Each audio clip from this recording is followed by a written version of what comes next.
Siphinde sinibingelele babukeli bekama-VTV with Prince Bheka umndeni kaZulu. Namuhla ngithi angizokhuluma ngodaba olubucayi olwehla laphana eGoli. Udaba lamawele aseNquthu angcwatshele eGoli amanye amalungu omndeni engazi ngenxa yokuthi kunenkinga ukuthi bangaziswa amanye amalungu omndeni angcwatshele emkhukheni lapha eGoli. Ngenxa yokuthi mangaziswa amanye amalungu omndeni asekhaya okwazi ubaba umkhulu walapha ekhaya okuyena owayefihlele kwenziwa yonke iprocess yaqedelwa eGoli. Yini inkinga? Ingoba umkhulu wayengazi ukuthi ingane ikhulelwe. Lento isuka phi ke bantu bakithi? Ngifuna ukuthi lento nathi sithathe isifundo, nami ngithola isifundo. Lento isuka ekutheni ukuthi mawubaba ekhaya lungafakwa, mawuqhamuka kubaleke ngisho izinkukhu nezinja. Kwaziwe nje ukuthi wena cha awuthinki alifaka. Wakhulela ingane-ke lapha endaweni yaseNquthu. Cela ungasho ukuthi kuphi, kodwa bazozazi uma bekhona. Ngoba phela angikho sivumelwano engivumelene ngaso futhi angizukusho amagama abantu. Ukube i-content, ukube into yesilungu ngabe kuthi some of the names are renected. Ngiyaphatalisa njalo noma ngisazi laphana-ke labantu-ke shuthi makusuka idwengu iy'ngane, angithi maziyoqoma iy'ngane kuyenzeka ukuthi ngokwesiko nje noma ngekho sure ngoba phela sesaphila impilo yeyigodi manje. Ubaba wengane noma obaba bengane abavamisile ukutshela. Zihamba nje iy'ngane ziyoqoma ubaba engazi nje laba bamadoda ngaphandle makhona indoda esiyindoda mfazi iyigcina siyazi ukuthi odade wabo bayoqoma noma iy'ngane zayo ziyoqoma ngoba phela isuke ifihliwe leyo. Shuthi zathi maziyoqoma iy'ngane kanti ziyoqoma la okunomlando ongemuhle emndenini yale okuyoqoma wale ntombazane yoqoma kanye nalo mfana eyomqoma.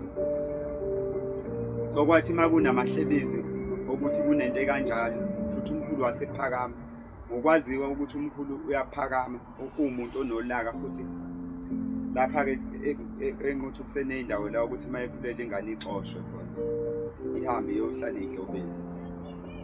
So kanti uzothi umkhulu uma ethola ukuthi ubaba wekhaya uma ethola ukuthi kunento kanjena kanti vese ingane isikhulele kwase kunesikhathi yenziwe lento yenzakele lento yokuyoqoma yayisivele ikhulunyelwa phansi indaba kanti khona abanye abahlala eGoli kwase kuthiwa ithatha ingane le yentombazane isiwe eGoli. Nangempela-ke yathuthela ngakhona eGoli. So uma ifika eGoli-ke kwase-ke kufika isikhathi sokuthi kufanele izitete ubaba wekhaya njalo lo ngithi umkhulu ngoba phela unabazukulu lana, hhayi ngoba kuyikhehle. Unehlukanisa umkhulu nekhehle, akusile ikhehle, ubaba nje wekhaya, umnomzane.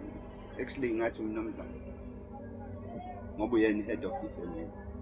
So makufika-ke lapha eGoli shuthi makuqhubeka-ke iy'nyanga igcina ingane i-admithwa laphana esibhedlela kwi-Natalspruit Hospital.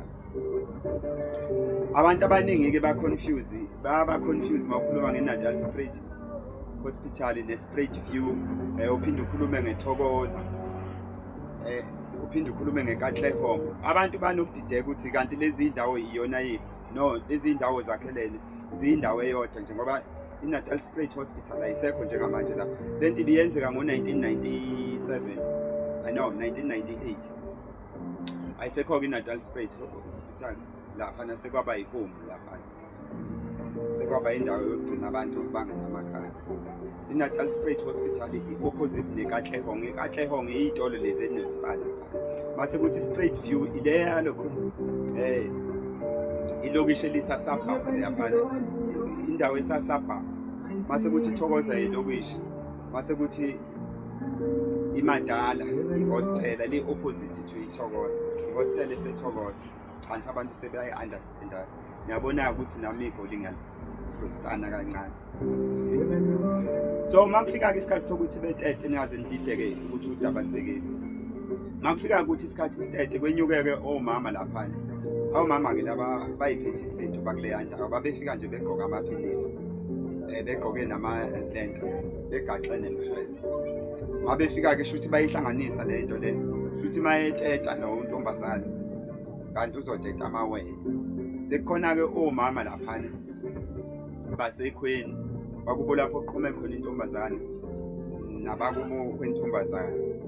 Shuthi bayihlanganisa lento ukuthi ayenzeke nje iqhubeke iprocess iyovezwe sivezwe. Shuthi wateta ke lo mntwana ngeke ngizisho ibongo manje. Uthe mangabe teta wateta amawele. Mayeteta lamawele shuthi ahlala 3 weeks. Ayengenambelo kahle. Athi mayehlala 3 weeks aseya ayedlula emhlabeni. Ngokulandelana elinye ladlula ekseni elinye ladlula ntambama. Uyabona ukuthi ukuhlakanipha iqhina liyaphuma ke manje embizeni phela manje sekufanele le ndaba inikwe ekhaya. Ngoba abantu besifazane ungabathathi kancane. Guess what? Bavele bayiplana yonke into nje ukuthi hayi ayivele yenziwe lela eGoli iphele kanjani. Awucabangeke thina ngoba phela sinalento okuthiwa abadala, imsamo, idlozi. Ngoba yini njalo uyabona ukuthi ukhozi yawo wonke lo monakalo ubaba ngokuba nolaka sisho ukuthi obaba bangabi nalo ulaka. Nami nginalo ulaka kodwa kunesikhathi la kufuneka ifamily makukhona into enkulu ingesabi ukuqonda ngoba manje uyabona ukuthi omama beze benze lento nje kanjena besaba ukuthi bengafa nokufa. Kanti noma unolaka kodwa phela kufuneka kube khona ukwazi ukuxoxa nawe. Awungabe wonke umuntu eseqhela nabafowenu kufuneka kube kwazi ukuthi akutshelwe bani ihambe yomtshela. Manje wena mawusula nawo wonke umuntu uyabona ukuthi usuyefana nomuntu ongana family manje kodwa unayo. So ke kwaplana ke kwanyuka abantu le besuka eNquthu. Ishe ngasho isikole. Kwasuka abantu le eNquthu kuzongcwatshwa manje phela lo behlala kusemkhukhweni kwahlangana ke imndeni kwahlanganiswa amakhanda. Bazosho ukuthi hey lo muntu lo kazwayizwa le. Ngiyangibuza nami ukuthi ngithatha ngundabeni bese. Ngithatheke. Akwahlanganiswa amakhanda ke zawongcwatsha ke izingane ke emkhukhweni. Safihlwa nje kwenziwa umcimbi nje ngokujwayelekile. Kwaba ukuthi ke nje manje ke kuzoba imfihlo ke yalemndeni ukuthi umkhulu boze kufika isikhathi sokuthi edlule emhlabeni engazi. Oyomazisi uyena olichaza lonke udaba. So uyazi ke maniplana into ukhona umuntu ophuma eceleni engahambisani naleyo nto kodwa beqhubeke beyenza kodwa uthola ukuthi mase yedwa unomunye umcabango. Iyona into eyenzekayo leyo. Kodwa ke eke ngime lapha ingane zagcina ifihliwe nje wangaziwa le ekhaya. Into engathi ke la ekufanele siyifunde bafowethu ngisho ngathiwa umuntu unolaka kanjani noma isimo sinjani kuyafuneka eqonde okungcono noma ebulala umuntu. Nami isifundo nje engasifunda le angithi niyabona lezi ingane ukuthi umoya wazo ulahliwe kahle ilahliwe. Ubani cause ubaba wekhaya bobaba asithi masiqinisa kodwa kube khona la esingeneka khona. Ngabe sesiba yileya nhlobo yaqala sekuyisikhathi esiphila kuso manje siyinkinga. Buka nayo ubaba manje uphuthwa ukuthi ebona abazukulu okungenzeka ke ngokwento yethu thina esikholela kuyo thina kwantu uthola ukuthi sekukhona abasho ukuthi umkhokha lona sekumkhokha already sekudinga inhlambuluko lezi zinto uzogadla kakhulu ekhaya. Kungenzeka nje nokushona kwengane ngoba akuqondakalanga agcine engatholanga ukuthi kube yini cause kwaba yikho nje ukuthi natural cause death. So okungenzeka ukuthi kwaba yikho ukuthi nje kunemfihlo enkulu kangaka. Uyayibona lento ukuthi iziwele kubazukulu. Mase uqhamuka ukuthi akubantu uyohlola befika abantu bekutshela ezinye izinto kanti inkinga nansi. Siyabonga. Please don't forget to subscribe, share, like and comment.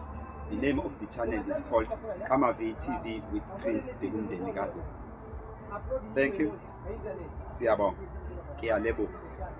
In Afrikaans bayadanki. Ngokuzayo ufuna ukuxoxa ngoshembe.